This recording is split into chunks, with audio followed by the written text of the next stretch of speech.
Conditions for many here have gotten worse. With FEMA hotel vouchers expiring, some families are living in donated trailers alongside the remains of their homes. For the less fortunate, tents. Freezing temperatures and snow means the race is on to find those without heat or fuel.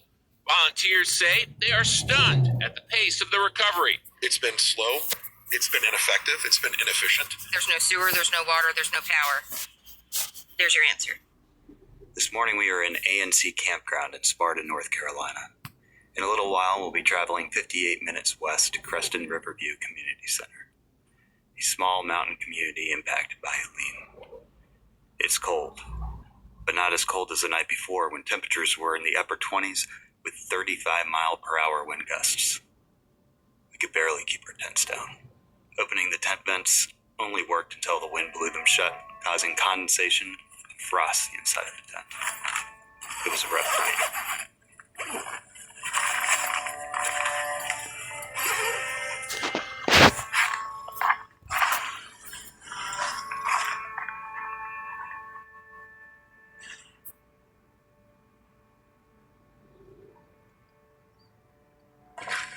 I can't imagine what life is like for families with young children living in these conditions day after day.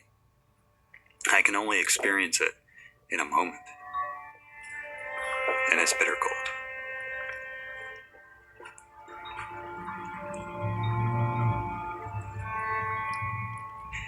The campground is closed for the season. Our accommodations were a gift, complete with only an ancient outhouse and, of course, no running water. The pipes would freeze.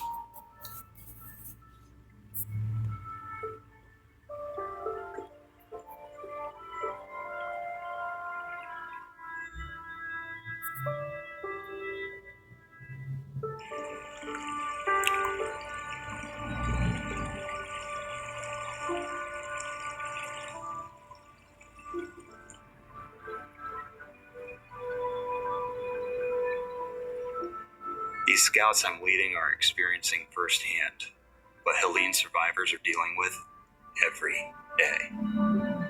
Only the survivors are stuck. We're not.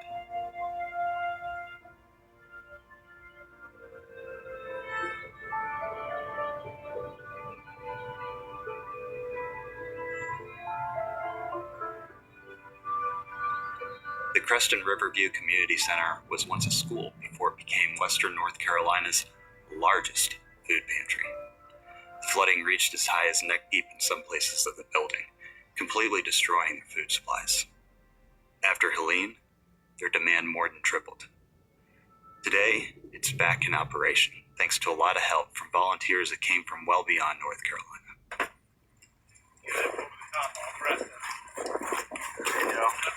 That's Steve Trinkle. Steve is with an organization called Keep Ash Beautiful, a part of Keep America Beautiful. Steve has been working on coordinating river cleanup, a really difficult job, and restoring the Riverview Community Center. Funding is running really short. He's been here since day one. Today, our group of scouts will be helping with debris cleanup and a little indoor construction work. It's the least we can do, and an excellent opportunity to help develop young men in our rural youth programs.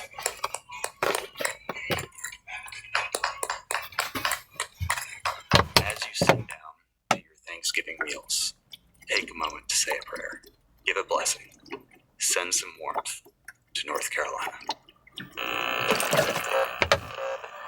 This is an unprecedented storm, and it's causing us to have an unprecedented response. Such was the force of Hurricane Helene that nowhere in its path was safe. Search and rescue teams to help rescue people who are stranded. As many as 600 people are still on the missing list. It's undescribable. Everything's gone. It's all gone. We have received thousands of reports of people who are unaccounted for. Where are those people? We have confirmed fatality, and we expect that to really increase. Thousands of downed trees, power and mobile outages, hundreds of closed roads. These people's livelihoods are gone. Now an apocalyptic stew of rubble and debris. Devastation just doesn't seem to cover it. All you see is rooftops. You can see part of the road there, washed out, rescue boats in the water, cars are submerged. Homes are gone. You can see the entire home floating in the floodwaters, just floating by. What was once a neighborhood is now unrecognizable. Some of them are living in tents. You've heard about the stories. Now, what are you going to do about it?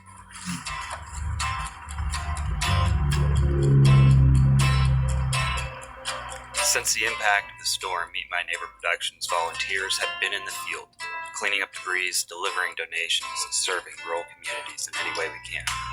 Now you have a chance to support our efforts. On December 6th through the 8th, Meet My Neighbor Productions will be hosting an online auction to benefit our rural neighbors in areas impacted by Helene. Participate in the auction, donate an item to the auction, or donate directly to the fund.